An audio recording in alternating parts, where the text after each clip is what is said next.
कभी सुना है एक ऐसा तावीज जो हर रात और खतरनाक मांग करता है और आखिर में इंसान की जान चाहता है? क्या लालच में अंधा राजेश अपने ही घर वालों को बलि चढ़ा देगा या संत की भक्ति उसे बचा पाएगी? सच्चाई जानने के लिए अंत तक जरूर देखना। राजेश गांव का एक साधारण आदमी था। थोड़ी जमीन, टूटा फूटा घर और घर में हर वक्त तंगी। पैसों की कमी पूरी करने के लिए वो अक्सर छोटे छोटे शॉर्टकट्स अपनाता। कभी जुए में किस्मत आजमाता, कभी सट्टे में पैसा लगाता, तो कभी गांव में उधार लेकर लौटाता ही नहीं। कभी कभी तो वो तांत्रिकों और ओझाओं के पास जाकर भी पूछ बैठता, कोई ऐसा टोटका बताओ जिससे रातों रात अमीर बन जाओ। पत्नी रोज उसे समझाती, राजेश, मेहनत से जो मिलता है उसी में संतोष कर लो, शॉर्टकट के पीछे मत भागो।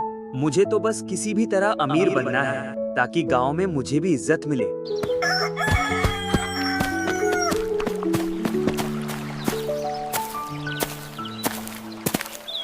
अगले दिन राजेश के पास वाले गांव में बहुत दिनों बाद मेला लगने वाला था। सारा गांव उत्सव में व्यस्त था। रंग बिरंगी बत्तियों और हलचल से पूरा माहौल जीवंत था। राजेश के दोस्त उसके पास आए, उसे मेला देखने और मजा लेने के लिए बुलाने लगे। राजेश यार, बहुत दिन बाद मेला लगा है, चलना साथ चलते हैं, मजा आएगा। हाँ, थोड़ी देर में घूमकर वापस आ जाएंगे। नहीं यार, मुझे कुछ काम है, मैं फिर कभी चला जाऊंगा। अरे हमारे साथ चल, मजा आएगा, सब मिलकर मौज करेंगे। ठीक है, बस जल्दी से घूमकर वापस लौटेंगे। पहले तो राजेश मना करने लगा, लेकिन दोस्तों की जिद के आगे वो मान गया। साथ में वे मेला घूमने निकले। झूले, खेल, मिठाई की खुशबू, स्टॉल और रंग बिरंगी बत्तियां, ये सब देखकर राजेश का मन भर आया। सब कुछ उसे बहुत भाया। जैसे ही मेला खत्म हुआ, उसके दोस्त जल्दी लौट गए। कोई घर जल्दी जाने लगा, कोई थक कर वापस। राजेश अब अकेला रह गया था। मेले की हलचल और उत्सव की आवाज धीरे धीरे पीछे छूट गई। वो चांदनी रात में अपने गांव की सुनसान सड़कों पर घर लौटने लगा। घर जाते समय रास्ते में उसे एक साधु हाथ में कुछ चमकीली चीज लिए खड़ा दिखा।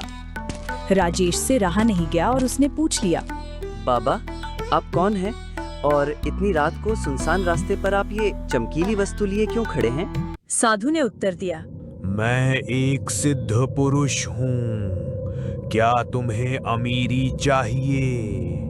ये ले, ये ताबीज तुझे सब कुछ देगा, लेकिन याद रख, हर रात 12 बजे इसे खोलना और जो कुछ ये मांगेगा उसे देना ही पड़ेगा, वरना ये तुझे खा जाएगा। राजेश बिना सोचे समझे ताबीज घर लेकर आ गया। राजेश ने अपना जादुई ताबीज घर के सभी लोगों को दिखाया। ये क्या उठा लाए? ये सब मनहूस चीजें घर में मत लाया करो। बेटा, अंधेरे में मिली चीज कभी शुभ नहीं होती। राजेश, अगर अमीरी चाहिए तो खेत में मेहनत कर, इस तरह का शॉर्टकट मत अपना। अब देखना, हमारा भी समय बदलने वाला है। पहली रात राजेश ने वही काला ताबीज खोला जिसे उसने रहस्यमय साधु से लिया था। कमरे में अचानक ऊपर से सोने की मोहरें झरने जैसी गिरने लगी। हल्की चमक ने पूरा कमरा रोशन कर दिया और राजेश की आंखों में खुशी की आग जग गई। अचानक राजेश के घर इतनी चमक देखकर आसपास के पड़ोसी उसकी खिड़की से झांकने लगे। अरे, ये राजेश के घर अचानक इतना सोना कहाँ से आया? कुछ तो गड़बड़ है। बिना मेहनत के इतना धन कोई नहीं कमा सकता। शायद ये किसी तंत्र मंत्र का असर है। लेकिन राजेश की आंखों में केवल खुशी नहीं, लालच की आग भी जल रही थी।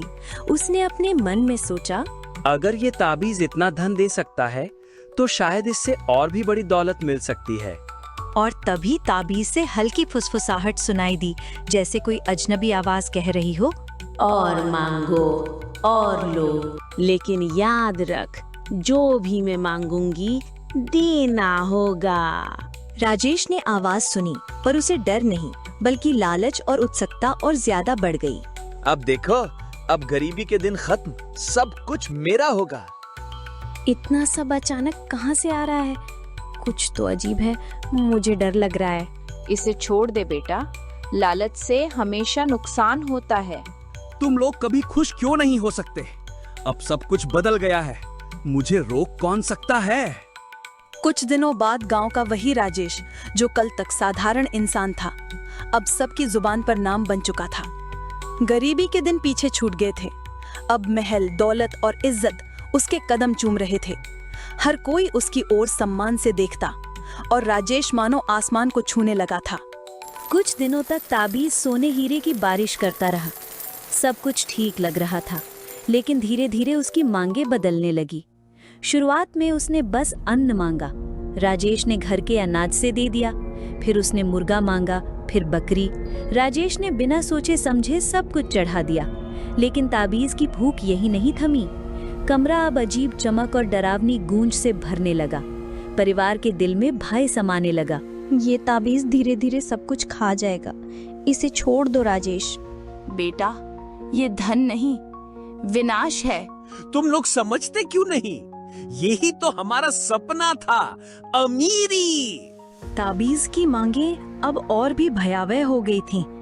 एक रात उसने गर्जना की, अब मुझे इंसान चाहिए, नहीं तो तेरा नंबर है। राजेश का मन कांप उठा। उसके भीतर डर और लालच की लड़ाई शुरू हो गई। उसकी नजर धीरे धीरे अपने नौकर पर पड़ी और भय ने उसकी आत्मा पर जीत हासिल कर ली। और फिर राजेश ने अपने नौकर की बलि चढ़ा दी। खून की गंध ने पूरे घर को भर दिया। माँ, पत्नी और पिता हक्के बक्के खड़े रोते चीखते रहे, हे भगवान, मेरा बेटा नरभक्षी बन गया। राजेश, तुम ये क्या कर बैठे? हमारे सिर पर पाप लाद दिया। इसके बाद ताबीज शांत हो गया और राजेश अपने कमरे की ओर चला गया। लेकिन उस रात के बाद हर ओर खून की गंध और चीखें राजेश का पीछा करने लगीं। वो अब ताबीज का मालिक नहीं रहा, बल्कि ताबीज ने उसे अपना कैदी बना लिया था। डर और लालच के जाल में फंसा राजेश धीरे धीरे अपनी ही बर्बादी लिख रहा था। ताबीज की मांगे अब किसी भी सीमा में नहीं रह गई थीं। हर रात 12 बजे ताबीज नया रूप लेता और डरावनी मांग करता, कभी बच्चा, कभी जवान, कभी औरत। राजेश अब पूरी तरह पागल हो चुका था। उसकी आंखों के नीचे गहरे काले घेरे, चेहरे पर डर और पसीना हमेशा रहता। गांव वाले धीरे धीरे इस अजीब घटना को नोटिस करने लगे। रात को राजेश के घर से अजीब सी चीखें आती हैं। हाँ, जैसे कोई जानवर काटा जा रहा हो। रात के समय उसके घर से अजीब सी चीखें आती जो सुनने वालों के दिल में सिहरन भर देती थीं। घर में अंधेरा, डरावनी छायाएं और हल्की रोशनी का खेल, जैसे आत्माएं वहां घूम रही हों। अगर तुम ये सब नहीं छोड़ोगे तो मैं बच्चों को लेकर अपने घर चली जाऊंगी। कोई कहीं नहीं जाएगा, ये दौलत तुम्हारे लिए ही तो है। डर और पछतावे की आग में झुलसता राजेश एक दिन घर लौट रहा था। अचानक उसकी नजर एक सत्संग पर पड़ी, जहां एक संत जी अपने शिष्यों को जीवन का मूल उद्देश्य समझा रहे थे। राजेश के कदम अनायास ही रुक गए और वो भी जाकर वहीं बैठ गया। हे साधकों, हम सभी उस एक परमात्मा के अंश हैं। वही परमात्मा हमारी सच्ची जननी और पिता है। लेकिन आज हम अपने कर्मों के कारण इस पृथ्वी पर जन्म मरण के चक्र में फंसे हुए हैं। ये संसार माया का जाल है जो हमें बार बार भटकाता है। कभी सुख का लालच देता है तो कभी दुख की मार से सताता है।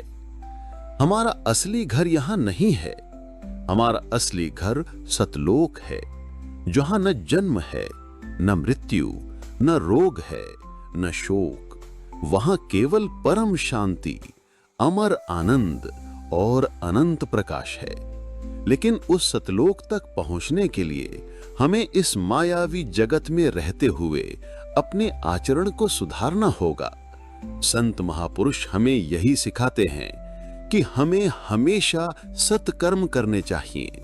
अहिंसा, दया, प्रेम और सत्य के मार्ग पर चलना चाहिए। जैसे किसान बोए हुए बीज के अनुसार ही फल पाता है, वैसे ही मनुष्य अपने कर्मों का फल भोगता है। इसलिए यदि हम अपने जीवन को पवित्र कर्मों से सजाएंगे तो निश्चित ही सतमार्ग हमें उस परम धाम सतलोक तक पहुंचा देगा। अतः समय रहते सच्चे गुरु से दीक्षा लेकर नाम जाप और भक्ति करके सतपथ पर अडिग रहो। यही मार्ग हमें परमात्मा से मिलाएगा और जन्म मरण के जाल से छुड़ाएगा। महाराज जी की वाणी उसके दिल में उतरती चली गई, मानो कोई भीतर की जंजीरें टूट रही हों। सत्संग समाप्त होने पर शिष्य एक एक कर जाने लगे, पर राजेश वहीं रुका रहा। जब सब चले गए तो राजेश ने हिम्मत जुटाकर संत जी के चरणों में बैठकर अपनी व्यथा सुनाई। उसकी टूटी आवाज, कंपकपाते शब्द उसके भीतर छिपे डर और अपराध को बयान कर रहे थे। गुरुजी, मुझे बचा लो, नहीं तो ये ताबीज मुझे खा जाएगा। ये ताबीज कोई साधारण चीज नहीं, ये तेरे लोभ और अधूरी इच्छाओं का रूप है। अब तेरे पास सिर्फ 2 रास्ते हैं, या तो इसे और खिलाते रह या फिर भक्ति का सहारा ले। अगर मैं भक्ति करूं तो क्या ये मुझे छोड़ देगा? अगर तू सच्चे नाम का जाप करेगा तो इस श्रापित ताबीज से मुक्त हो जाएगा और ताबीज राख बन जाएगा। अंतिम रात आई। राजेश पूरी तरह डर और पछतावे में था। 12 बजते ही ताबीज जोर जोर से कांपने लगा। पूरा कमरा हिल रहा था, दीवारों से खून टपक रहा था। अजीब परछाइयां छत से उतर रही थीं और वातावरण में डर का साया फैल गया था। लेकिन राजेश ने संत की सीख याद की। अपने डर और पछतावे को पीछे रखते हुए उसने नाम जप शुरू किया। हे भगवान, हमें बचा लो। जैसे ही राजेश ने नाम जपा, कमरे में उजाला फैल गया। परछाइयां चीखकर भाग गई। जिस तावीज को वो अपनी ताकत समझता था, वही राख बनकर बिखर गया। पर इस बार उसकी आंखों में डर नहीं था। परिवार उसे गले लगाकर रो रहा था, राहत और खुशी के मिश्रित भाव में। गांव वाले भी दूर से देख रहे थे और धीरे धीरे विश्वास करने लगे कि सच में संत की भक्ति ने राजेश को बचा लिया है। अब तो हमें हमारा राजेश वापस मिल गया। भक्ति ने तुझे बचा लिया बेटा। परिवार ने पहली बार राजेश की आंखों में शांति देखी और इस चमत्कार को देखकर गांव वाले भी भावुक हो उठे। राजेश ने समझ लिया, लालच का कोई अंत नहीं, सच्ची मुक्ति सिर्फ सत्संग और भक्ति में है। उस दिन से राजेश ने सब कुछ छोड़कर अपने पूरे परिवार के साथ संत जी की शरण ली और भक्ति करने लगा। गांव वाले कहते थे कि राजेश पहले पागल सा था, पर अब उसके चेहरे पर अजीब सी शांति है। इसलिए कहते हैं कि इंसान का लोभ ही उसका सबसे बड़ा दुश्मन है। पैसा, मकान, शोहरत सब यहीं रह जाते हैं। असली सुख और शांति सिर्फ सत भक्ति में है। राजेश ने सीख लिया कि सच्चा जीवन डर और लालच से मुक्त केवल भक्ति और सत्संग में पाया जा सकता है।